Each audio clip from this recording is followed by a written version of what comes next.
Здравейте хора! Днес ще ви покажем къде се намира нашият апартамент. Разположен е точно срещу Международния панаир и зад хотел Марица.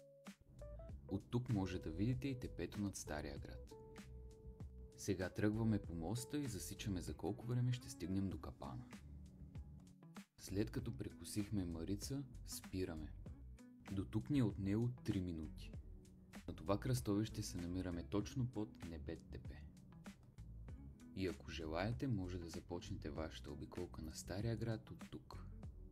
А ние минаваме през подлеза и продължаваме към капана. Ето ни на 6-та минута се намираме точно в началото на капана. Ако ви харесват нашите видеа, последвайте ни и очаквайте още.